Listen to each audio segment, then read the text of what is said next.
4, 3, 2, 1. ¿Qué tal? Muy buenas tardes. Hoy miércoles 10 de marzo presentamos la emisión número 20 de Diálogos y Debates, un espacio creado para dialogar sobre temas de la actualidad local, regional, nacional e internacional y debatir sobre los diversos temas que nos parece merecen ser puestos en tensión. En esta emisión de Diálogos y Debates, en la sección Memoria Histórica de Nuestra América, Víctor Hugo nos recuerda el fallecimiento de Hugo Chávez y además la marcha zapatista del 2001 en México. En la segunda sección pasamos revistas a las noticias seleccionadas por quienes hacen este programa y que por su importancia trascienden el día y la semana en que ocurren. En la sección de diálogos y debates abordaremos esta vez el contexto de las mujeres en México y el mundo. Posteriormente, en la sección qué ver, qué escuchar, qué leer, Adriana Paola nos recomienda la lectura de un texto de Silvia Federici, mientras que Adriana Pineda nos invita a ver la serie de televisión Verse. Y finalmente, en la sección Dialogando con el arte y la cultura, Adriana Paola dialoga con Mariana Díaz, dedicada a la música, es cantante y es poeta. También platicará con Roxana Abeláez Pegueiros, activista cultural aquí en Puebla. Acompáñenos en los siguientes 50 minutos y sin más, Víctor Hugo recuerda el fallecimiento de Hugo Chávez y la marcha zapatista en México en el 2001. Adelante, Víctor. Gracias, pues aprovechamos no solo para recordar el fallecimiento del comandante Hugo Chávez, sino para recordar la importancia que sus acciones en vida tuvieron para nuestra América. En la medida en la que a inicios de los 90, Fukuyama ya había decretado el fin de la historia junto con todos estos neoliberales, de repente surge en Venezuela un movimiento que lleva años más tarde al poder al comandante Chávez, y a partir de ahí viene lo que se conoce como la década ganada, que es una serie de victorias políticas en países de nuestra América que finalmente generan cambio en las políticas económicas que llevan a mejoras en el nivel de vida. Y bueno, el 5 de marzo de 2013, uno de los principales personajes que promovieron esta década ganada en nuestra América fallece, es decir, el comandante Hugo Chávez.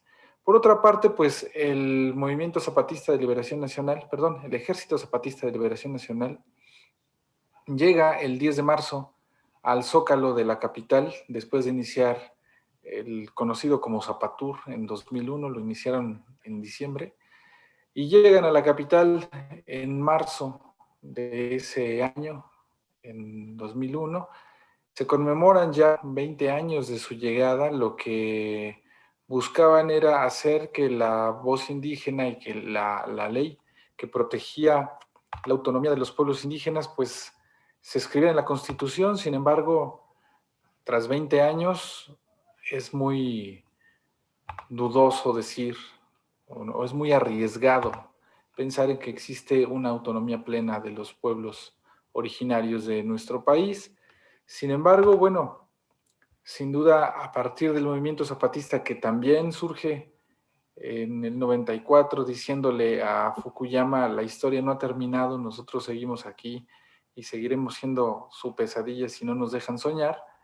Pues hoy el movimiento se enfrenta, el STLN se enfrenta a una lucha política ya no tanto armada, aunque todavía existen por ahí indicios de represión, pero se enfrenta a una lucha política con la idea de progreso y esta tendencia a generar desarrollo económico de tipo capitalista, así sea con cara verde o de cualquier otro tipo más amigable del capitalismo, concretamente con el Tren Maya, que bueno, sin duda representa sí una ventaja de crecimiento económico para los pueblos, pero también representa una fuerte amenaza de despojo en la medida en la que la tenencia de la tierra no se garantice, la autonomía de los pueblos no sea garantizada sobre sus territorios,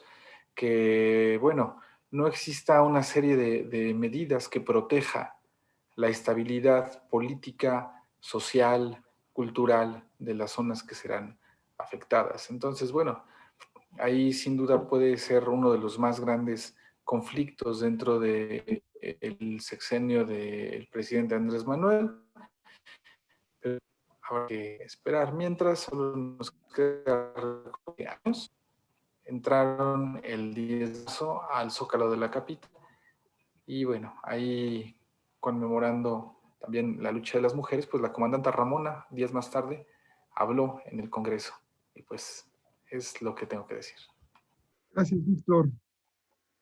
Bien, pues ahora pasamos a nuestra segunda sección, que es la selección de noticias que entendemos por su trascendencia deben de ser contempladas en esta sección para conocer su impacto, su posible impacto.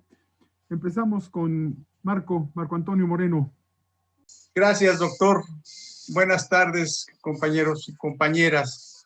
Yo la nota que quiero dar como noticia es una nota que todos conocemos, que es lo que se refiere a las obras que está realizando el actual gobierno. En realidad son 4 grandes obras. La refinería de Dos Bocas, el corredor del Istmo de Tehuantepec, el Tren Maya y el Aeropuerto Internacional Felipe Ángeles. Pero hay algo que sobresale en la noticia en el sentido de que estas obras en su totalidad tienen un costo aproximado de 24.800 millones de dólares en su conjunto, que comparadas con obras de otros países en Latinoamérica es un costo muy reducido. La situación está en que hay algunas situaciones de diferencias significativas en este sentido con estas obras, toda vez que México es el único país del continente que está construyendo con sus propios recursos financieros sin pedir un solo préstamo al extranjero. Este es un aspecto. Y que el gobierno mexicano es el único que mantiene el eje rector en la construcción de dichas obras. En los demás proyectos de Latinoamérica son las empresas privadas las que tienen el control de las construcciones. Los costos en el resto de las obras que se realizan en Latinoamérica tienen un valor mayor porque son construidas 100% por empresas privadas. En México, la participación del ejército mexicano está permitiendo la reducción de la facturación final. Al término de las obras, otro aspecto importante es que es el Estado mexicano el que será el propietario de dicha infraestructura. No es el caso de la mayoría de las otras construcciones que terminarán en manos privadas por concesiones u otro tipo de contratos. Hay muchas obras que también se están realizando, por ejemplo, la construcción, el terminado de la construcción de 326 hospitales inconclusos, las 2.700 sucursales del Banco de Bienestar y la canalización directa de recursos para la construcción, reparación y mantenimiento de escuelas públicas del país. Lo sobresaliente de esta nota es que todo esto es sin pedir un solo préstamo a la banca nacional o internacional. Esta es la nota, doctor. Gracias. Gracias, Marcos. Pues esperemos que el impacto que tengan estas obras sea en beneficio del empleo y de mejorar las condiciones de vida de la población. Adriana Pineda, ¿qué nota nos tienes hoy? ¿Qué tal? ¿Cómo están? Buenas noches, un gusto saludarlos. Pues para encadenar esta nota con la de nuestro programa anterior, Les informo que un juez ha anulado todas las sentencias contra Lula.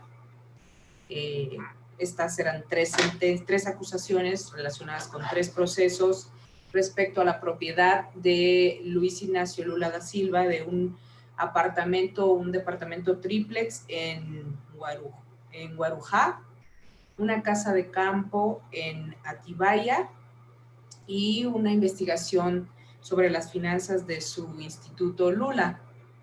Este juez ha abierto la posibilidad para que se vuelva a postular a la presidencia de su país en el 2022. Y bueno, lo que sentenció fue que hubo un error procesal por falta de competencia, porque el juez Moro, que estaba en Curitiba, es el que hizo todo eso. Digamos, entonces determinó este juez que no tiene competencia el juez Moro y ahora todos estos procesos van a ir a la Suprema Corte de Brasil. En otra instancia, es posible entonces que la recuperación de los derechos políticos de Lula y pues un atisbo, una esperanza de que vuelva Brasil, o más bien deje de estar bajo el liderazgo de este presidente ultraderechista Jair Bolsonaro. Que eso pues es una buena noticia y pinta de esperanza el futuro de nuestro vecino del sur. Gracias. De muy al sur. Gracias. Pues sí, ojalá que se haga justicia con Lula. Víctor. Muchas gracias, doctor. Pues sí, hoy aparecen en algunos encabezados la tragedia que las mujeres viven respecto a lo económico, ya que según cifras oficiales, por lo menos 1 millón de mujeres perdieron su empleo a consecuencia de la pandemia, y estamos hablando de cifras oficiales de empleos formales. Sin embargo, pues también vale la pena que reflexionemos en que la mayoría de esos empleos informales, mal pagados, en condiciones de precariedad, sin garantías, que pertenecen al empleo o al autoempleo, pues son de mujeres que intentan llevar el pan diariamente a la mesa de sus hogares, muchas de ellas como resultado no solo de una violencia económica que las hace trabajar en estas condiciones, sino de una multiplicidad de violencias que las coloca en que esta es la única alternativa que tienen para sobrevivir ellas y sus familias.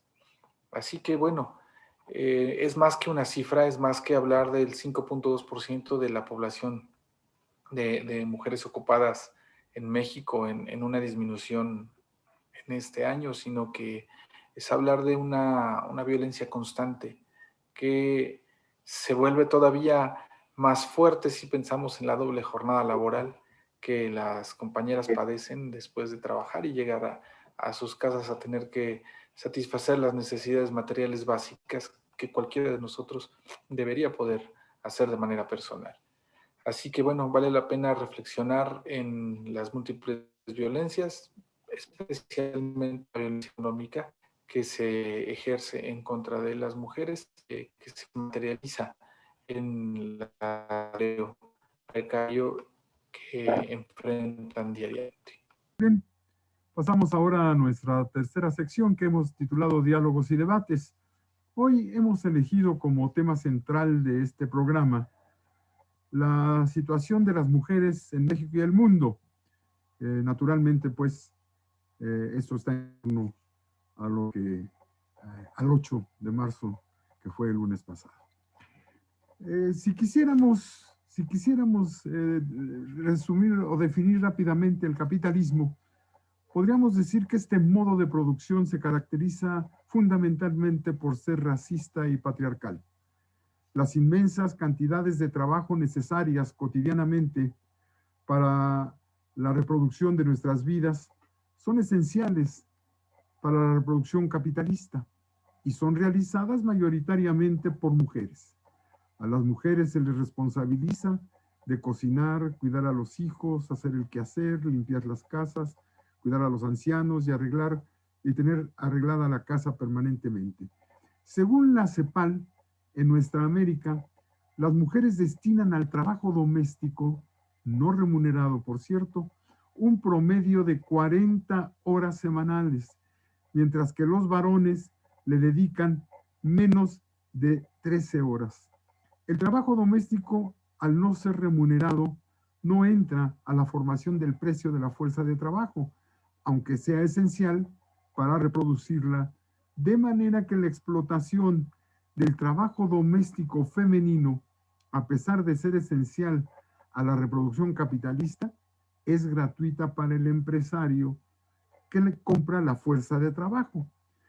Pero la solución, por supuesto, no está en el mercado, pues aunque se mercantilicen los trabajos de cuidados domésticos, estos seguirán recayendo principalmente sobre las mujeres.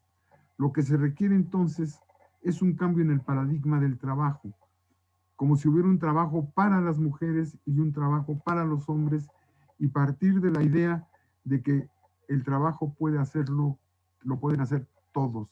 Entonces lo que se requiere es un cambio de paradigma del trabajo para disminuir las desigualdades de género desde su origen. Las mujeres, al vender su fuerza de trabajo, están restringidas al cuidado y de la reproducción de la fuerza de trabajo, lo que profundiza la asignación de las mujeres a los espacios privados en menoscabo de su participación en la esfera pública.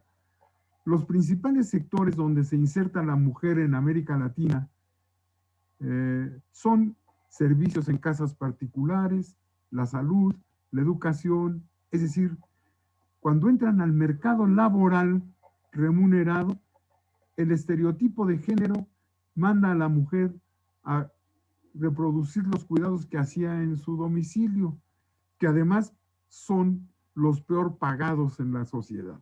Con lo cual la discriminación de género se da también por el sesgo que tiene cada sector. Uno, los sectores de cuidados mal pagados y feminizados, y otro, el resto de los sectores mejor pagados y masculinizados. La determinación social de un valor, un valor menor, más bajo para las mujeres, y el hecho de que sean las que sufren la mayor desocupación, hace también que las mujeres tengan menores salarios que los hombres, incluso cuando realizan las mismas tareas. La situación es aún peor para las mujeres no blancas, que se encuentran en el eslabón más bajo de la división social del trabajo. La América Latina de hoy es resultado, sabemos, del colonialismo y del capital financiero, que no pueden jamás considerar efectivamente iguales a los seres humanos. La explotación de las mujeres en la división social del trabajo es a la vez la base para la apropiación patriarcal de sus cuerpos. Lamentablemente, América Latina es la región donde ser mujer es más peligroso. Según la ONU Mujeres, el 69% de las féminas de 15 países de la región manifestaron haber sido violentadas por parte de sus parejas. El 47% han sido víctimas de al menos un ataque sexual durante el transcurso de su vida, y la situación es peor mientras menor es el nivel de ingreso. El dedicar un día para el reconocimiento internacional de las luchas de las mujeres es una propuesta del Internacional Socialista hecho desde el interior de la lucha anticapitalista.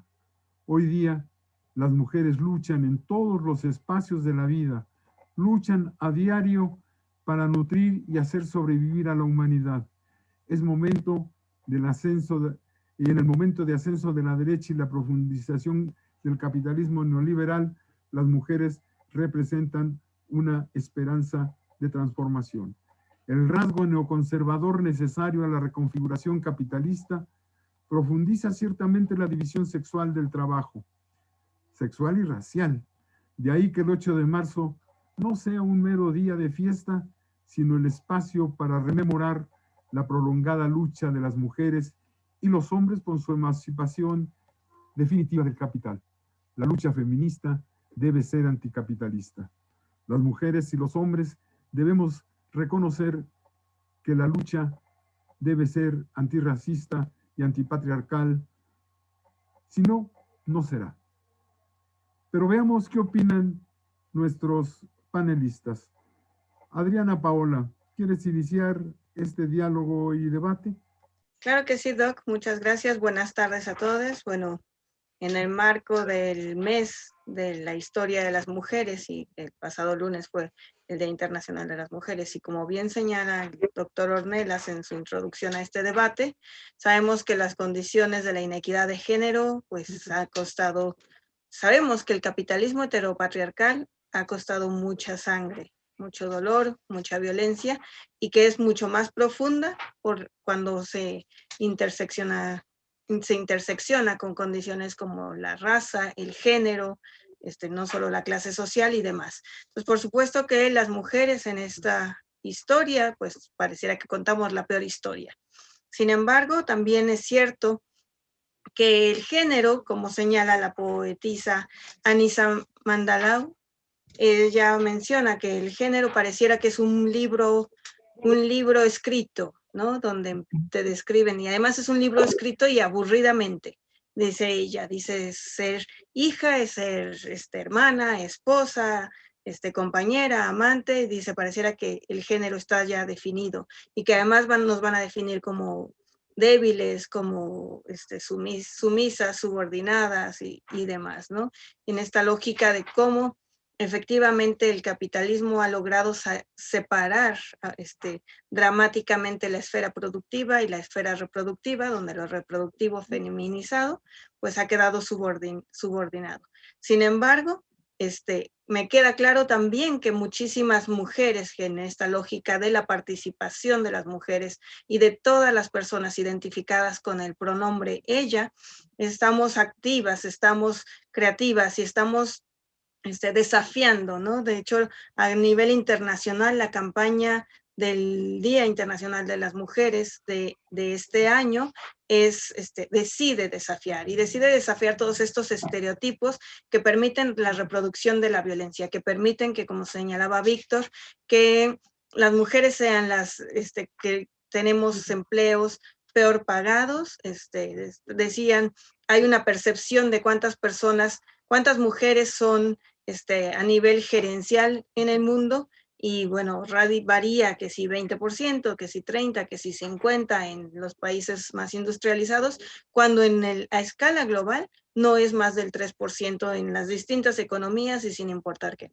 Entonces, igual, cuando escuchamos que más del 53% de mujeres que han fallecido víctimas de feminicidio, ha sido perpetrado por la pareja o por algún familiar cercano. Entonces, la escala de violencia efectivamente es histórica y es terrible, pero también la historia de la lucha de las mujeres trabajadoras por la calidad de vida, por la dignidad de vida, como bien se ha señalado también en la introducción que usted mencionaba, pues tiene una larga historia también y no se remonta únicamente a la lógica de las mujeres sufragistas, que es una lucha muy importante, por supuesto, pero que estaba clasificada también, ¿no? Mujeres blancas, letradas, dueñas de propiedad y demás, sino que el movimiento de las mujeres socialistas lo que mete es esa noción de clase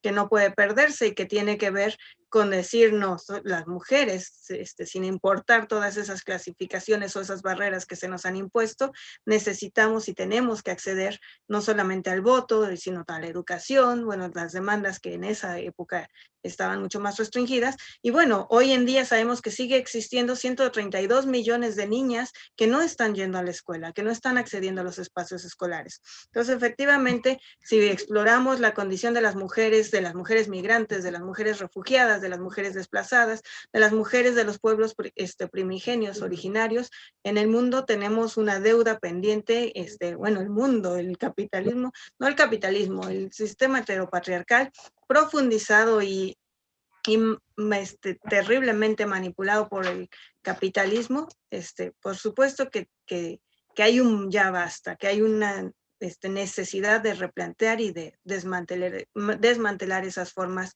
y esas múltiples formas de opresión. Necesitamos un modelo que no sea de la explotación, que no sea del despojo, que no sea de, efectivamente, de la destrucción de la vida, y que permita conciliar ambos ámbitos, tanto el productivo como el reproductivo, que uno no puede estar separado del otro y que no tendría que estar subsumido al capital. Pero bueno, eso es un poco mi participación. Gracias. Gracias, muy ilustrativa tu participación. Marco, ¿tú qué opinas de la situación de las mujeres en México y el mundo?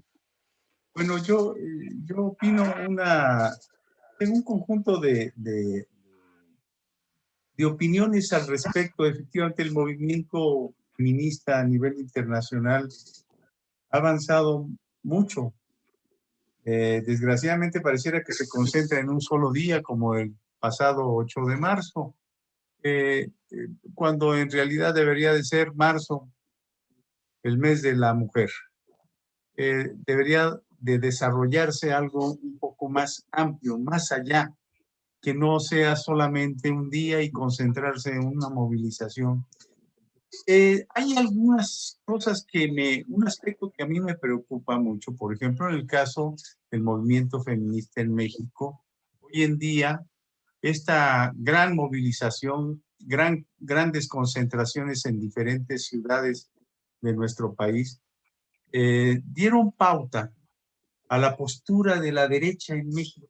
Esa derecha que nada más está esperando a ver qué hay, cómo aprovecharse de ella. Y que obviamente pues no hacen otra cosa más que montarse en el movimiento feminista, y personajes que nosotros conocemos como el expresidente Felipe Calderón ahora es un gran feminista y está haciendo opiniones y ataques hacia el gobierno actual, en fin, etc. Un aspecto que yo quiero señalar, independientemente de la postura que la derecha hace con respecto al movimiento feminista, es una manera de manejar políticamente esta cuestión.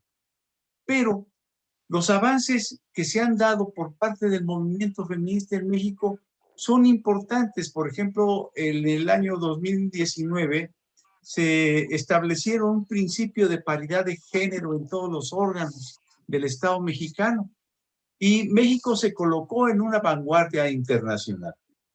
También las recientes reformas a la ley de acceso de las mujeres a una vida libre de violencia, y que se conoce esa ley, creo que es la ley Olimpia, con la que fundamentalmente se trata de detener la violencia política de género. Que en esta reforma se tuvieron avances importantes. Así pues, como se puede decir, como diferentes luchadores, Zapata, Villa, lucharon por derecho a la tierra y la educación, y Cárdenas defendió el derecho al trabajo y la propiedad de la nación y los recursos naturales. Hoy se consolida el derecho de las mujeres a una vida digna y con igualdad de oportunidades. No quiere decir que esto se acabe en esto. El movimiento feminista efectivamente está indexado. Habrá feminismo mientras habrá movimiento feminista mientras haya un capitalismo. De eso estamos ya perfectamente claros al respecto. Ahora bien, en esto quisiera dejarla aquí, y quizás en otro momento pudiera entrar en el debate, sobre todo en términos de algunas exfuncionarias del gobierno de Peña Nieto, que hipócritamente ahora están haciendo otro tipo de cuestiones. Aquí la dejo para el debate. Gracias, Marco. Ahora todo el mundo es feminista. Todo. Adriana Pineda, ¿cuál es tu opinión sobre esto? Sí, gracias. Gracias por darme la palabra. Sí, bueno, ustedes han puesto un contexto global, un contexto general del feminismo, en el cual pues las mujeres y el trabajo que desempeñan, el trabajo doméstico y el trabajo de cuidado, ha sido también una bandera a nivel internacional de poner en relieve, ¿no?, este papel tan importante que desempeñamos las mujeres y bueno, que ha sido pues de género. Y pues ahí está sucediendo aún en muchas partes del mundo. Yo me quiero referir sobre todo a lo que está sucediendo en México y bueno, supongo que también en otras partes del mundo, en el sentido de que en años recientes, yo creo que de 2 años para acá, en México ha habido una intensificación y un fortalecimiento, una expansión de todos los movimientos en defensa de los derechos de las mujeres, y podemos decir que hay como muchos feminismos, ¿no?, que es un conjunto de corrientes que pueden tener gradientes, que se pueden hacer hasta más radicales, o hasta excluyen, no sé, por ejemplo, pienso a hombres trans que en su mente son mujeres.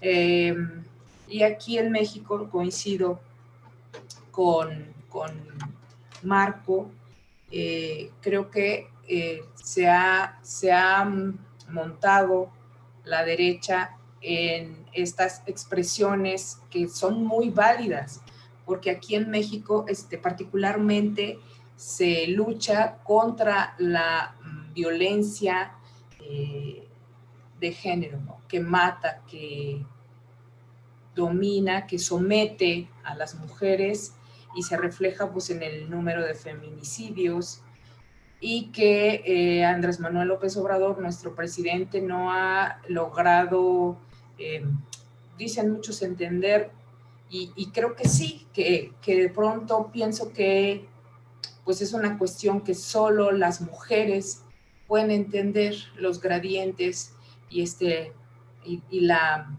intensidad que se vive tanto en la vida cotidiana como en otros ámbitos, ¿no? En la vida cotidiana me refiero a las parejas que han matado atrozmente a mujeres, las han literalmente desaparecido, ¿no? Es algo que está ahí, que ha resonado en muchas mujeres jóvenes. Yo el año pasado asistí a la marcha que se hizo aquí en la ciudad de Puebla, y era interesante ver cuántas mujeres jóvenes están tomando conciencia de ello, pero sí parece, ¿no?, que se están como nutriendo de cosas que hasta parecen contradictorias en relación a los orígenes o al sentido primario de estos movimientos. Y digo, pues sí, ese muro, esa valla que colocó López Obrador al frente del Palacio Nacional no se ve bien. Claro, fue resignificada de forma interesante por estas mujeres que les pusieron los nombres de las muertas, flores, cruces, y hubo un momento el lunes en la tarde donde se desató la violencia con mucha intensidad, y pues ahí se vierte toda la frustración, quizá el enojo, que puede o no ser entendido por el resto, ¿no? Quizá por mujeres de otras generaciones y muchos hombres que no justifican. Pero bueno, creo que pues se tendrá que ir puliendo, se tendrá que ir el feminismo a sí mismo recomponiéndose, y es un proceso en que es importante, sí, eso, ¿no? Quitarle quizá estas contradicciones y pues poner a las reivindicaciones de una vida feliz, una vida digna, una vida plena, a la que tenemos derecho tanto hombres como mujeres, pero bueno, particularmente en este país, las mujeres aspiramos a ese horizonte de vida. Gracias, doctor. Hombres también, te aseguro que los hombres también aspiramos a ese horizonte. Es un horizonte al que debemos llegar juntos, ¿no? Supondría yo. Víctor Hugo, cierra esta primera etapa. Claro, pues yo pienso que hay un potencial muy grande en el movimiento feminista que desafortunadamente desde la derecha ya no es extraño que sean miopes respecto al feminismo, y desde una porción del centro izquierda ha sido difícilmente digerido, sobre todo como una posibilidad de radicalización de las transformaciones que puede haber en el país. Porque esas transformaciones que muchas estamos esperando, tienen que ver con la situación de la humanidad y la situación de la humanidad, liberar o que las compañeras liberen del yugo patriarcal y que los propios varones nos liberemos de ese mismo yugo. Y sin embargo, las construcciones de discurso que se han dado, sobre todo desde la oficialidad en México, han sido de una fácil digestión, ¿no? O han sido discursos que se digieren fácil, que señalan fácilmente a un sector de la población, de provocadores, etcétera, sin dudar que hay un oportunismo de la derecha, pero que sin embargo no se está detectando la posibilidad de que el movimiento feminista se convierta en una gran fuerza capaz de volver más radical la transformación. Y cuando hablo de radical no me refiero a lo que se entiende en los medios de propaganda masiva, de pintar, etcétera, que bajo ciertas normas o criterios de protesta tampoco es juzgar al movimiento por sus estrategias de comunicación, sino que me refiero a que la radicalidad también se coloca en una forma de mirar el mundo, de concebir la realidad para poder generar horizontes distintos. Y que en el feminismo, en tanto es completamente opuesto a la forma, a ese como sistema operativo que tenemos ya en la cabeza, tiene ese potencial radical y que se está desaprovechando en la medida en la que se les señala y no se les convierte en un potencial de transformación. Yo creo que ahí la derecha es naturalmente incompatible con el feminismo, y todo movimiento de izquierda debería tener en cuenta eso y convertirnos simplemente en compañeros. Yo creo que deberíamos desde las izquierdas estar acompañando al movimiento feminista y esperar a que la derecha solita se separe, porque son incompatibles. Por más oportunistas que sean, tarde o temprano terminarán rechazando el movimiento feminista. Es cuestión de saberlo aprovechar también. Está ahí la derecha para contener al movimiento, ¿no? Para detenerlo, para frenarlo en esa posición radical que pudiera asumir, que yo veo como única posibilidad el socialismo, ¿no? Si no se asume una posición, porque ahora no se sabe quién es el enemigo principal, no se sabe, no hay un ataque al capitalismo, sino a una relación de género, que parecía ser que eso lo puede resolver, y no.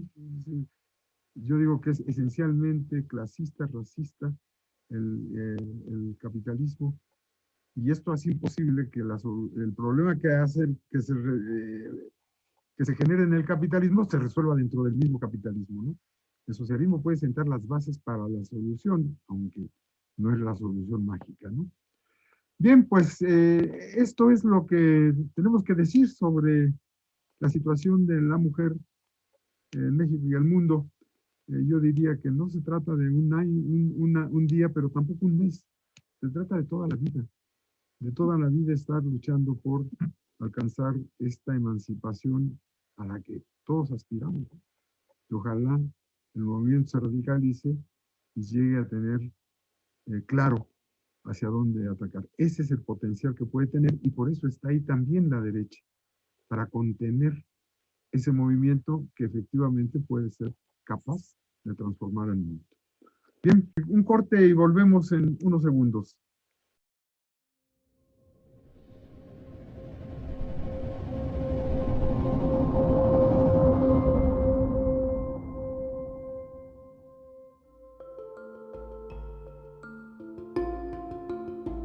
Hola, ¿qué tal? Muy buenos días. Como todos los lunes, su servidor José Samuel Porras Rugerio, invitándolos a que se den una vueltecita por la versión online de la Jornada de Oriente. El día de mañana publicará mi colaboración semanal bajo el título ¿Hacia dónde irá la Corte?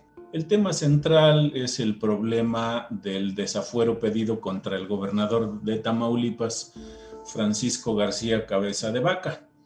Y en el análisis tomo en consideración dos puntos que a mi juicio deben no perderse de vista. Uno es que en la elección de 2018 los ciudadanos votaron por aplastante mayoría por retirar del poder político a los partidos que ya se habían hecho eternos en él y dar paso a la tan desangelada democracia. En esas elecciones, el único poder del Estado que permaneció intacto fue el Poder Judicial Federal que encabeza la Suprema Corte de Justicia de la Nación. Ahora que se enfrenta el problema del desafuero de el gobernador de Tamaulipas, la Alianza Federalista, la que agrupa a los gobernadores de esos partidos que fueron echados del poder, hace una declaración dividiendo básicamente sus creencias políticas en decir que el ataque contra el gobernador tamaulipeco proviene de Palacio Nacional y que ellos tienen confianza en las instituciones de justicia. La Suprema Corte de Justicia conserva como ministros a aquellos que fueron designados en su tiempo por Peña Nieto, por Calderón y por Vicente Fox. Y entonces la pregunta central de mi colaboración es ¿hacia dónde irá la Corte? ¿Será Suprema Corte de Justicia de la Nación o de la facción? Ese es el tema central de mi colaboración, a la que invito muy respetuosamente a que le echen un ojito y si tienen tiempo y gusto, recibiré sus comentarios con mucho gusto. Se los agradezco. Buenos días.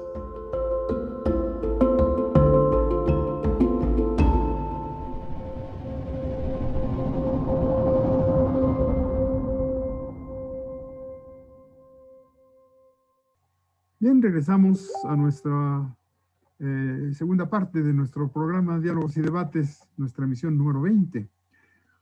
Ahora vamos a presentar dos propuestas para que usted pueda incorporarse. Una, a esta visión del feminismo que da Silvia Federich.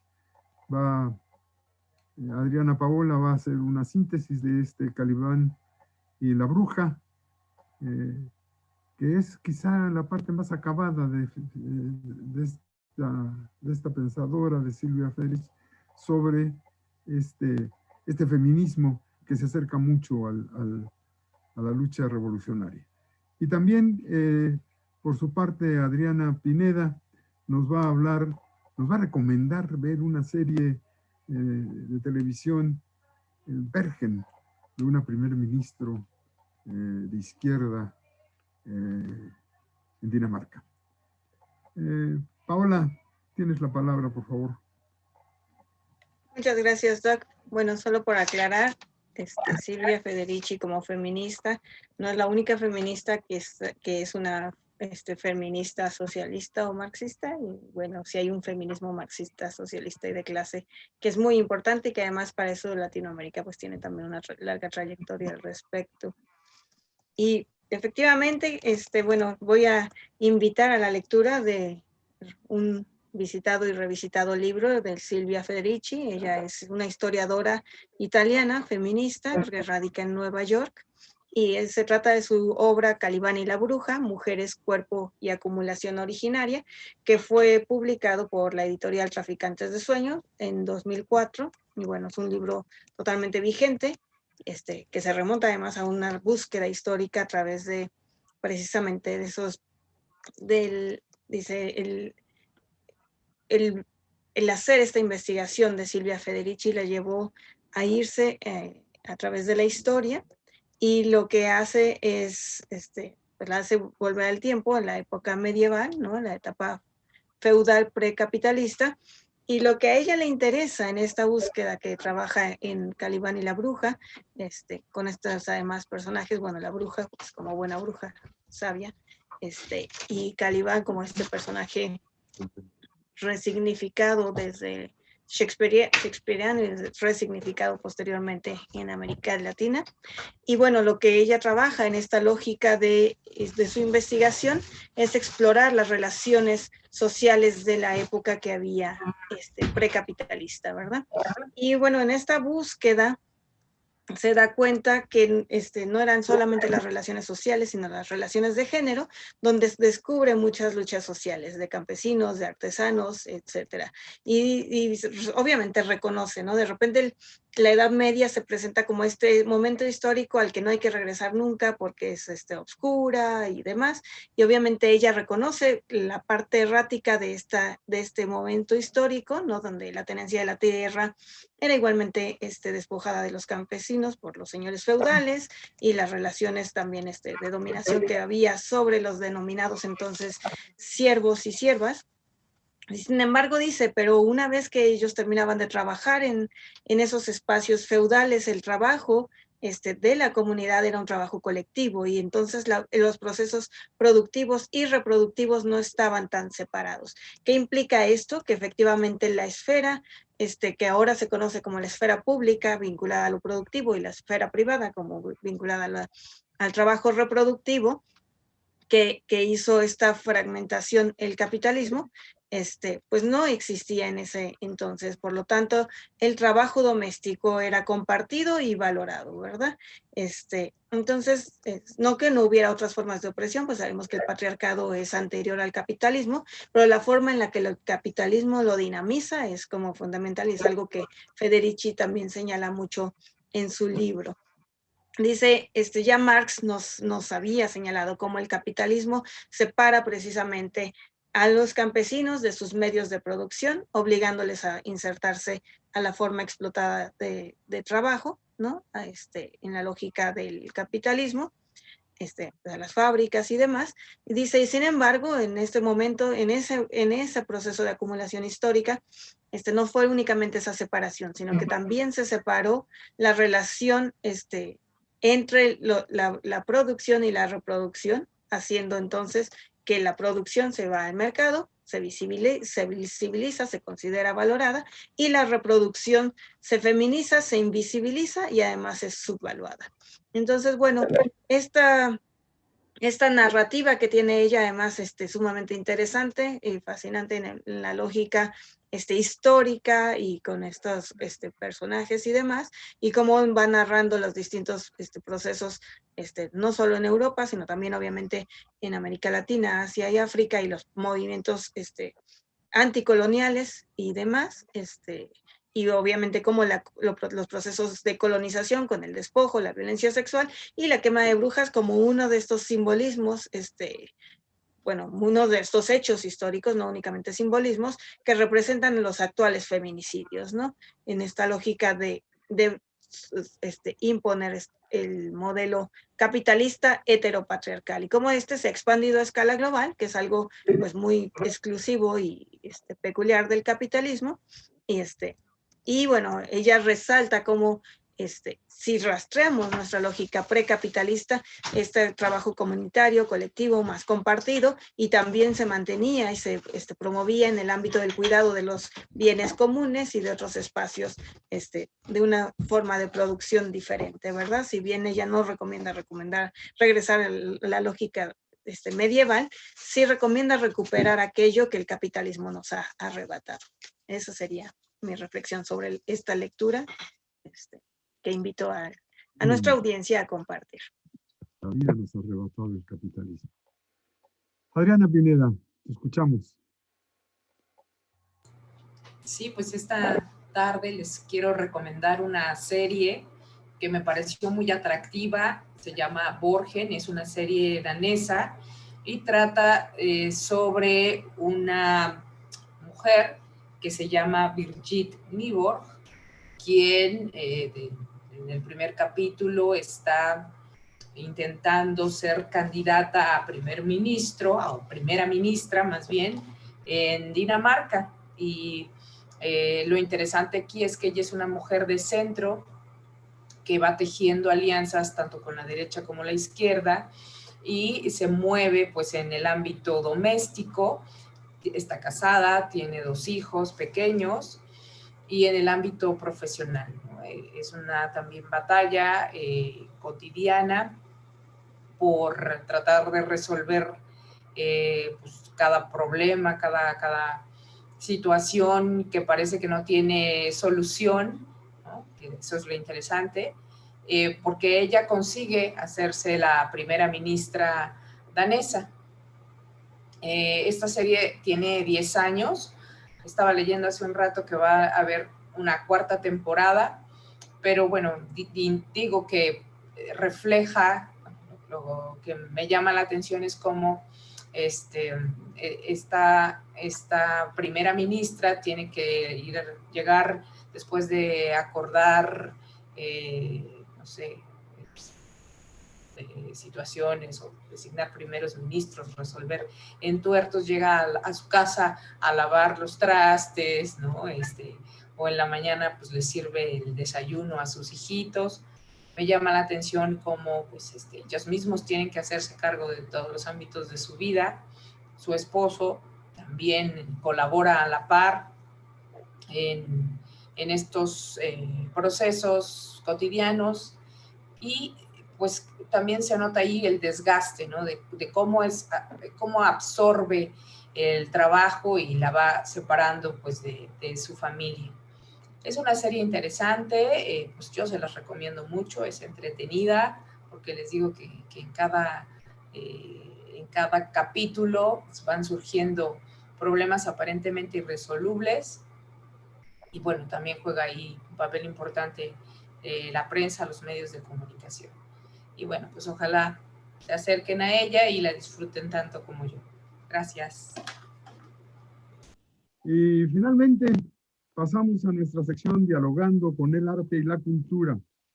El día de hoy tenemos 2 invitados muy especiales y serán entrevistadas, se platicarán con Adriana Paola Mariana Díaz, que es una mujer dedicada a la música, es cantante y también es poeta, cómo no. Y Rosana Arbeláez Pegueros, activista cultural poblana, bueno, por adopción. Adriana Paola, tienes la palabra. Claro que sí, Doc. Buenas tardes y bueno, buenas noches, Mariana, que nos está acompañando desde España, entonces su horario es... Aquí es buenas noches. Y bienvenida Placer. También. Bienvenida, Roxana, bienvenida Mariana. Bueno, pues este es un espacio de diálogo, un breve espacio con estas invitadas de lujo el día de hoy, enmarcado en que estas semanas, el 8 de marzo y todo el mes, se conmemora el mes de la historia de las mujeres y el Día Internacional de las Mujeres. Entonces, bueno, es un placer tener a mujeres comprometidas que desde su práctica cultural, artística y activista han trabajado y trabajan por la justicia social, por la equidad, por los derechos de las mujeres. Entonces, pues, Mariana, si quisieras platicarnos un poco tu música, tu arte, cuál es tu trayectoria, cómo se vincula con estas historias de mujeres, no solo desde tu historia personal, sino con más procesos de mujeres. Y bueno, platícanos un poquito, ¿qué inspira tu arte? Bueno, inicialmente querría antes que nada agradecer a mi hermana Roxana, por haberme invitado a participar en este diálogo.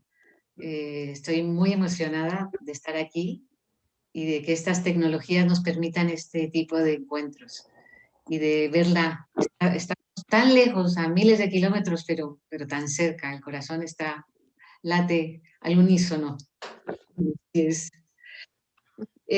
Bueno, mi historia también está enlazada con ella. O sea, nosotras cuando éramos muy jóvenes, 20 y pocos años, estábamos ya, nos conocimos justamente en lo que era la bohemia de Puebla, en el Sapo Cancionero. Yo crecí en Puebla, yo nací en Bogotá, Colombia, pero a los 12 años me fui a Puebla, toda la familia nos fuimos allí.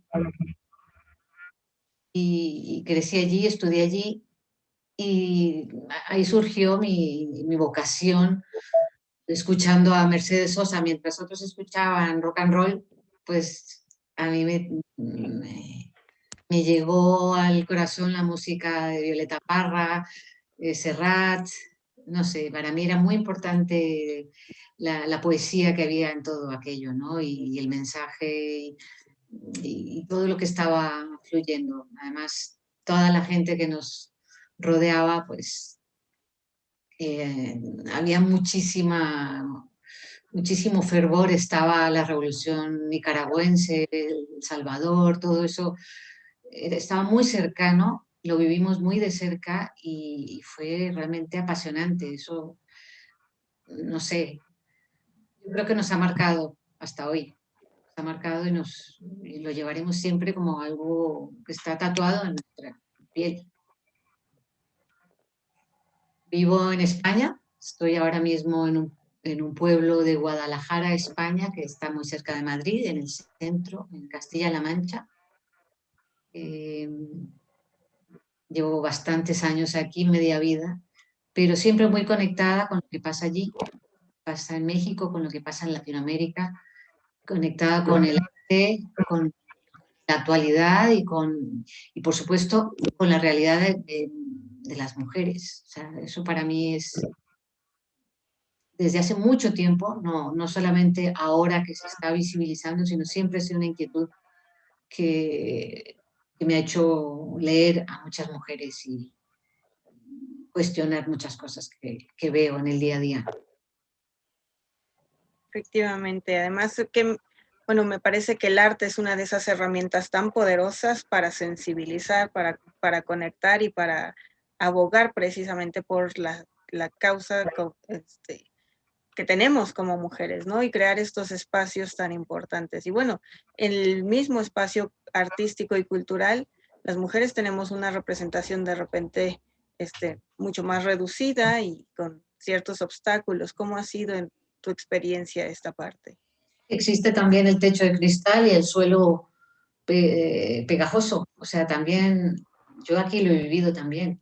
Lo he vivido y lo viví en Puebla también. O sea, tengo que admitir que nosotras teníamos que subirnos a un banquito para que se nos escuchara, y sigue ocurriendo. O sea, los festivales, por ejemplo, la presencia femenina es minoritaria. Y ahora, después de los movimientos Me Too y todo eso, el Me Too, se está empezando a dar un espacio a las mujeres artistas, ¿no? Pero se ve que poco a poco todas estas marchas mundiales están surtiendo efecto, pero queda muchísimo. O sea, no lo podemos dar por resuelto ni por conquistado. O sea, todos los días hay que estar luchando. Efectivamente.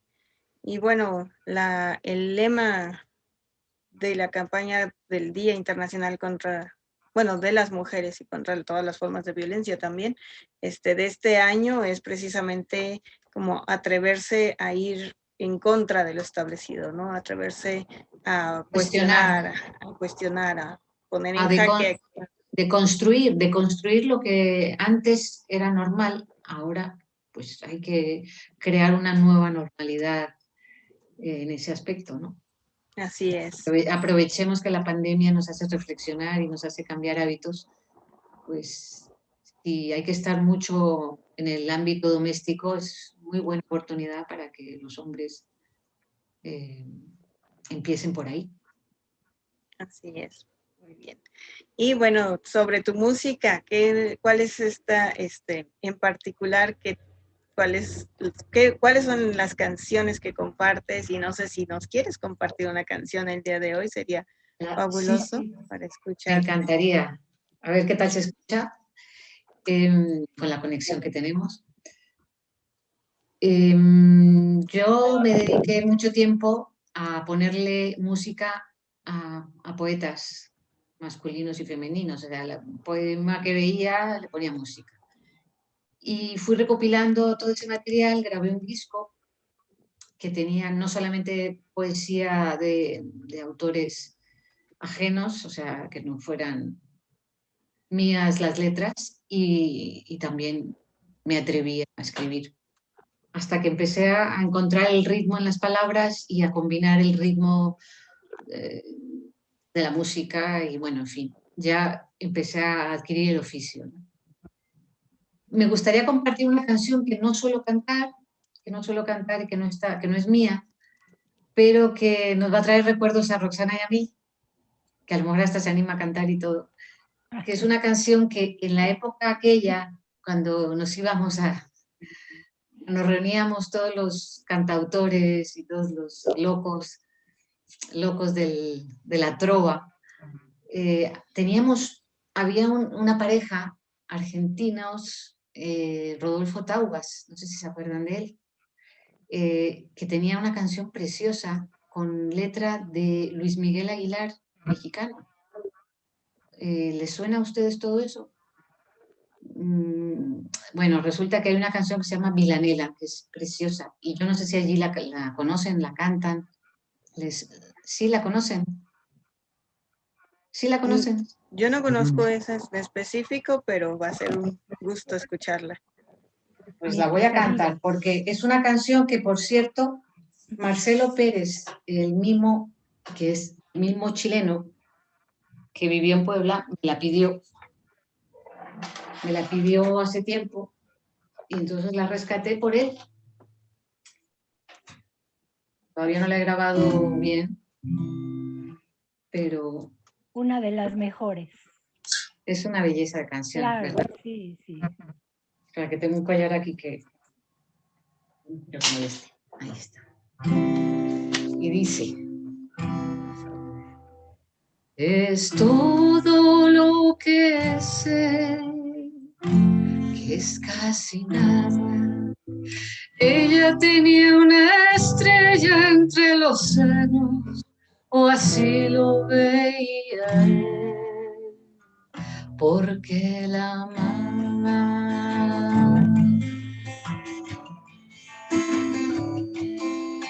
Nos exigieron boletos en la entrada, pues cada uno andaba en su terreno. Es todo lo que sé, que es casi nada.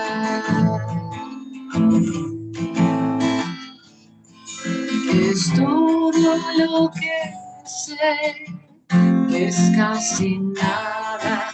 Es todo lo que sé, es casi nada.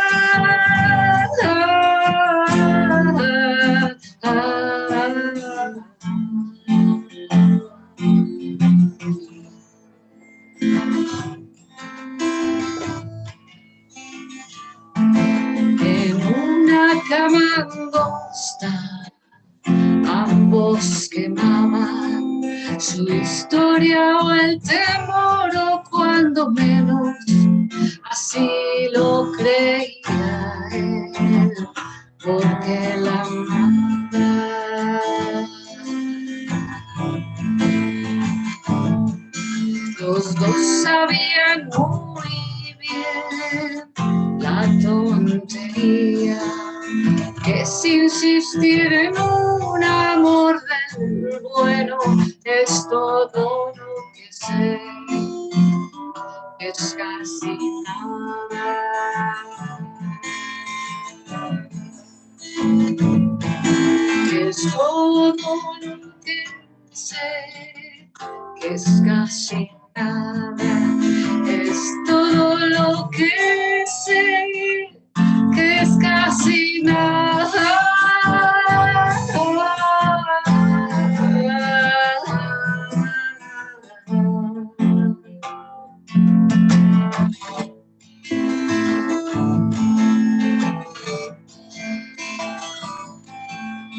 Marzo moría otra vez y ya se daban café con leche mezclado con veneno, o así lo sentía él, porque la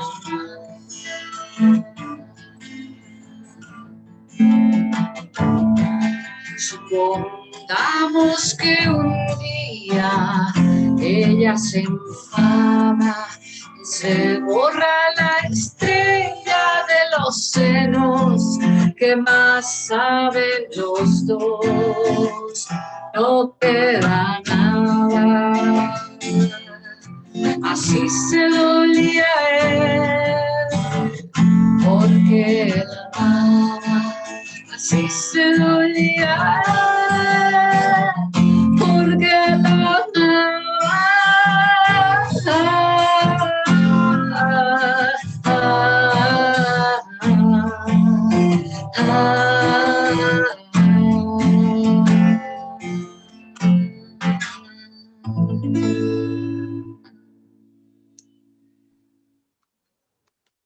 Bravo, muy hermoso.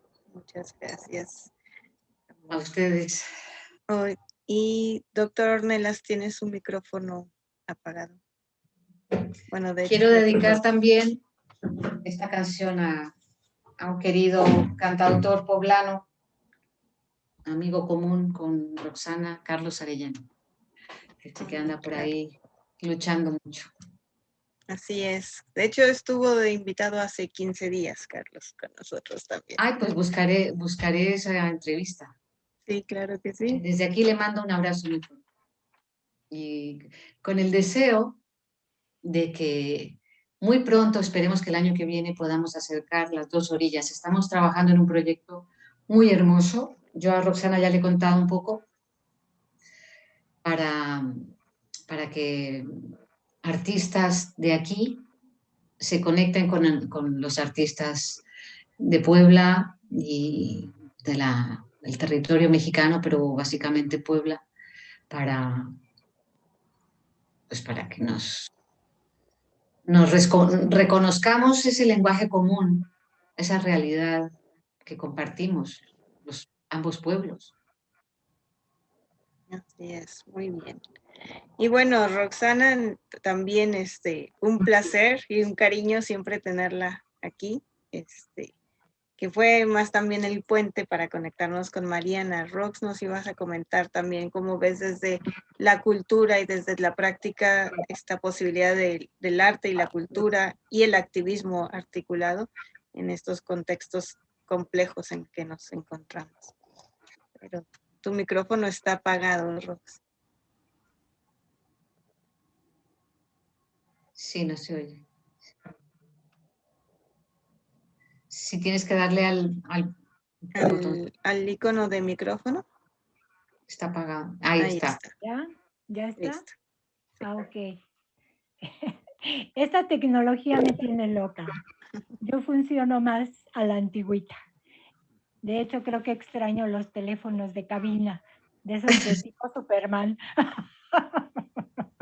Los de disco. Claro. Bueno, antes que nada, un gusto y muchísimas gracias por esta invitación.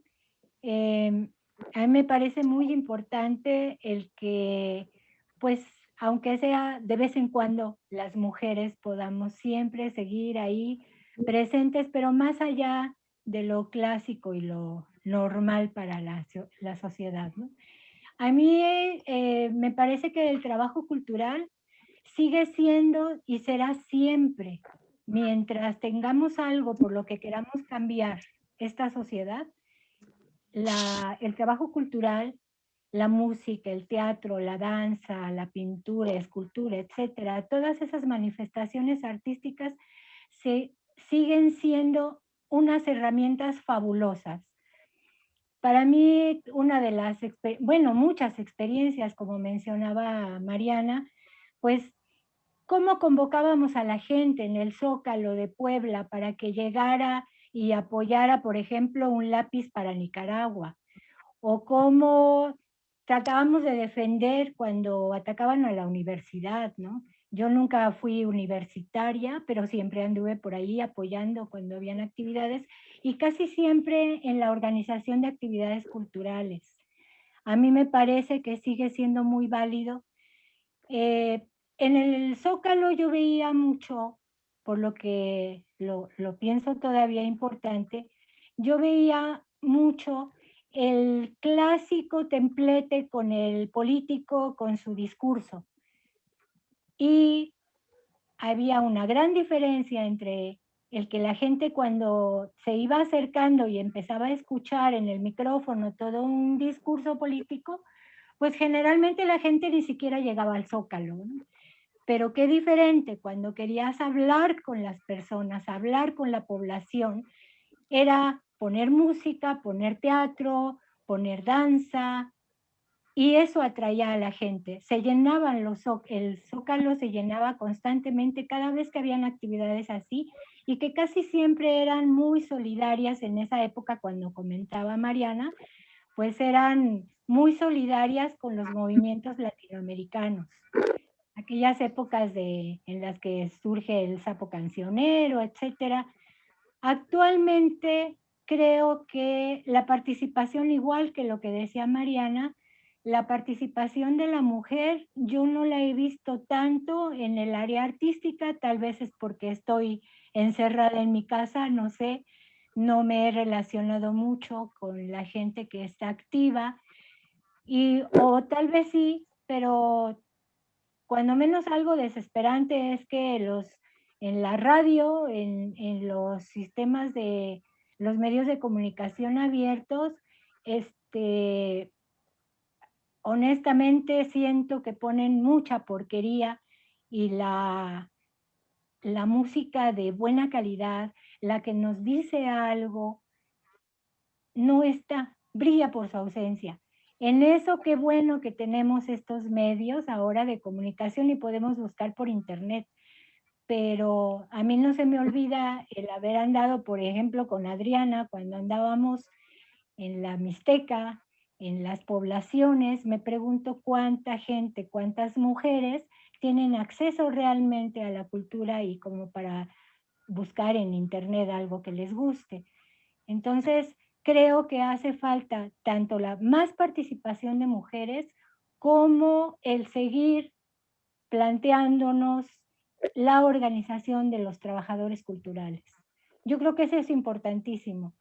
Tengo algunos amigos, amigas, perdón, tengo algunos amigos o amigas en Puebla que se dedican al teatro, a la música, y la pandemia les dio en la torre totalmente. Están sufriendo porque estaban muchos de ellos, pues desafortunadamente muy acostumbrados a recibir dádivas de parte de las instituciones gubernamentales. Y yo creo que si hace 35 años, que es de lo que estoy hablando, hubieran seguido esa línea de la organización, hubiera sido muy diferente la supervivencia en estas épocas. Ahorita creo que a algunos ya les está cayendo el 20 de que pueden seguir adelante sin necesidad ni de limosnas, sino básicamente con su trabajo. Y yo creo que sería bueno buscar a esas mujeres que andan por ahí escondidas, que se pongan a trabajar, que busquen la manera de dar a conocer su trabajo, porque realmente el trabajo cultural es importantísimo. Y claro, los medios de comunicación son muy importantes. Muy importantes. Y las escuelas también es importante que se le dé un espacio primordial a la educación musical, la pintura, o sea, que sea una asignatura igual de importante que las matemáticas. O sea, Claro, yo Claro. recuerdo habla que a mí me tocó yo como soy del DF, bueno, no sé aquí, pero yo estudié mi primaria en el Distrito Federal. Para mí era el Distrito Federal desde entonces, ¿no? Creo que ya le cambiaron el nombre. Pero bueno, en la escuela, en la primaria y en la secundaria, había clase de música, había apreciación musical, estaba la maestra con su piano, a lo mejor nos ponía a cantar tehuana y cosas así, pero había algo más. claro. Ya tiene mucho que tanto las áreas artísticas como las cívicas las fueron haciendo a un lado. Y no se diga con respecto a la historia, ¿no? Entonces, que por cierto, sería bueno que se siga divulgando, por Dios, que no es día, hoy no es un día para festejar, es un día de luto, es un día para que todas nos abracemos Conmemorar, sí. y conmemoremos, porque sí, qué bueno que hay muchas manifestaciones de cariño y flores y memes en las redes, pero eso nos demuestra, es una pequeñísima muestra del nivel de ignorancia en el que las mismas mujeres estamos. Porque son las mujeres impresionantes las que mandan esas flores. Pero es que bueno, se está creo que ya me mercantilizando el mensaje, como ocurrió en los 70, ¿no?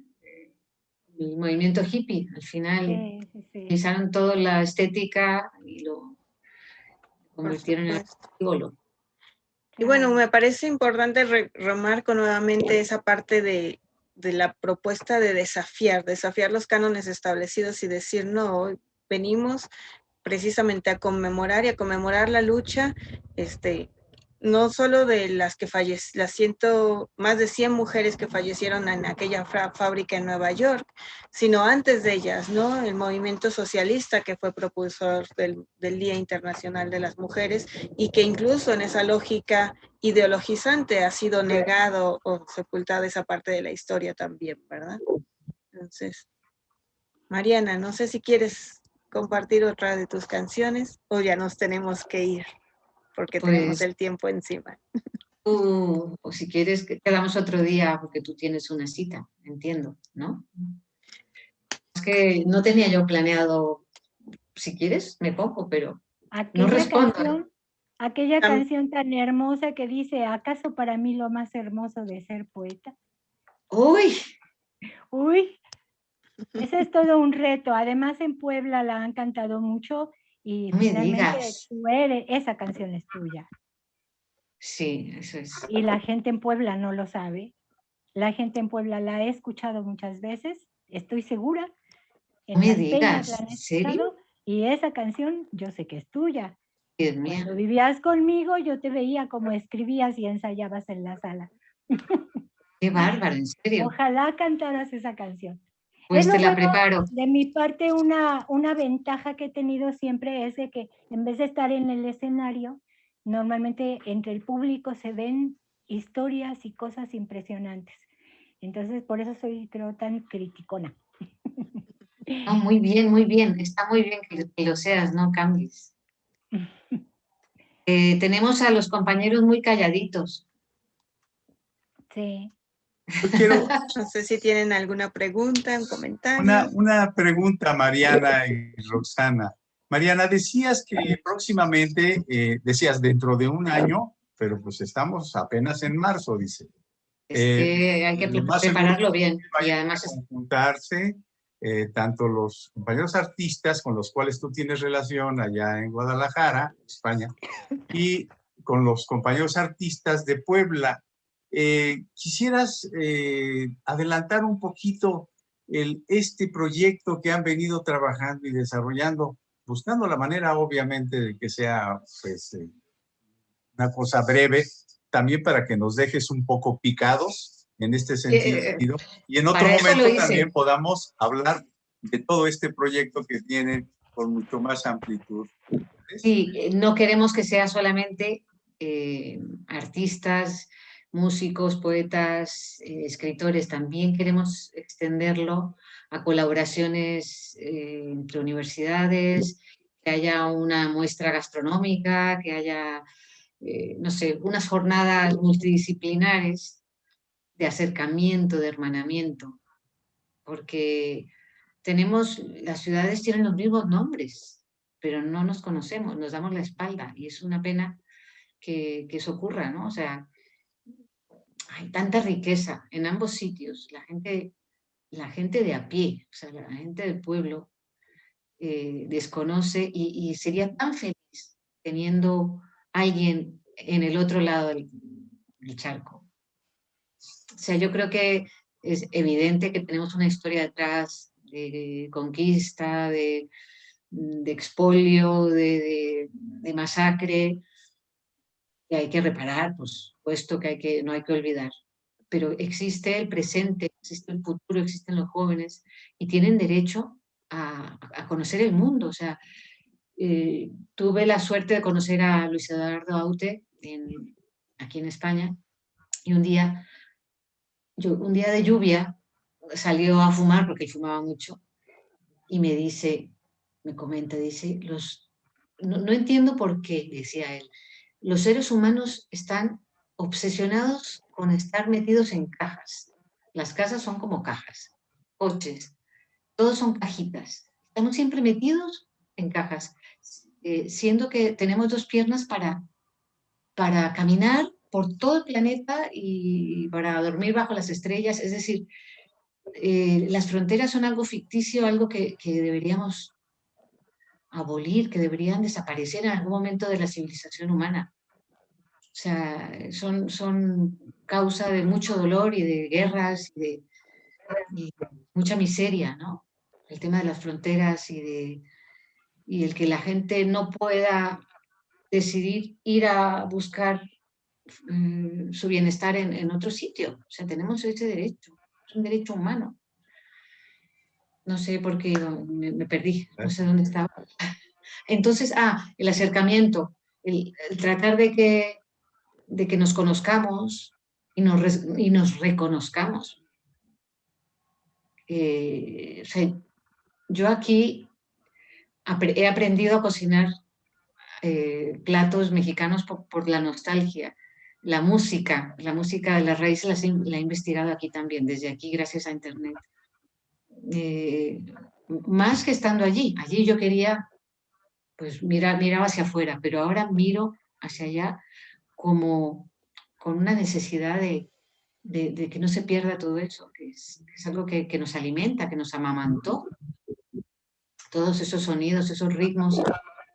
Yo tuve la suerte de recorrer algunos territorios. Estuve en Hidalgo, estuve en Oaxaca, en Tabasco, en Yucatán, con lo que antes era la SEP, llevando poesía y música. Y más que divulgar eso, aprendí de toda esa gente, pues la riqueza que hay en México, infinita. Entonces, aquí lo tienen que saber, lo tienen que conocer, no se pueden quedar con el estereotipo de la Riviera Maya y Garibaldi. O sea, no puede ser. Y ustedes también, pues conocer a este pueblo, que es un pueblo generoso. Aquí es muy generosa. Son pues tienen una forma de ser un poco brusca para nuestro carácter latinoamericano. Pero es gente muy buena. La mayoría de la gente es gente buena, y hay algunos que están así un poco despistados, pero uno rasca y son buenos. Entonces, no quiero... O sea, nadie me paga por este discurso, es una cosa personal que me gustaría. No sé si soy demasiado idealista, pero creo que lo vamos a conseguir, porque hay mucha ilusión. Aquí ya llevamos unos años ilusionando a mucha gente, con muchas ganas de acercarse. Entonces, no sé si he respondido a tu pregunta, Marco. Sí, gracias, Mariana. Sí. Gracias. Pues muchas gracias, Mariana. Muchas gracias, Rox. Pues estamos ya corriendo un poco con el tiempo. Sería una yo creo que tenemos tiempo y experiencias para conversar, que qué lástima que tenemos tan limitado esta breve, pero esto implica que no será la única vez que estén ustedes aquí, que tendremos que volvernos a reunir en algún otro momento. Y cuando quieran, cuando ustedes quieran. Pues muchísimas gracias por la invitación, ha sido todo un gusto y un honor. Eso mismo digo. Don Jaime, Marco, Adriana para mí es la niña fea, la conocí como una niña muy fea, pequeña.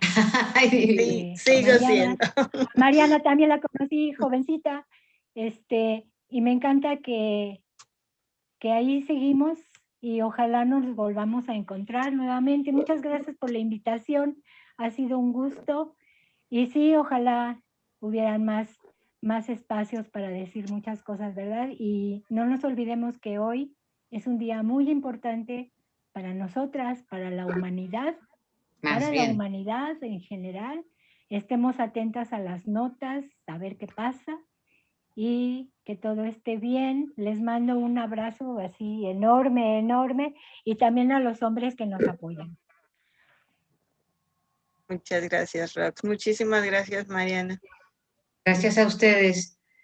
Les mando todo mi afecto, toda mi mejor energía, mi mejor vibra, con el deseo de verlos en persona y de que podamos abrazarnos y que podamos darnos todas esas barreras que pone el virus. Cuídense mucho. Gracias. Gracias igualmente. Gracias. Roxana, te quiero. Sí. Yo las amo, a las dos. Igualmente. Reciban todo mi abrazo. Un placer, Adriana Paola. Muchísimas gracias, Encantado Mariana. conocerte. Igualmente, y bueno, estamos en comunicación ya. Marco. Gracias a los demás anfitriones, muchísimas gracias. Un placer. Por sus atenciones. Gracias. Bien, pues con esto damos como terminado nuestro programa de rememoración de las luchas de la mujer en el mundo y en México. Gracias, nos vemos el próximo miércoles a la misma hora y en este mismo canal. Gracias, hasta luego. Hasta luego, Rosana. Hasta luego. Hasta luego. Hasta luego.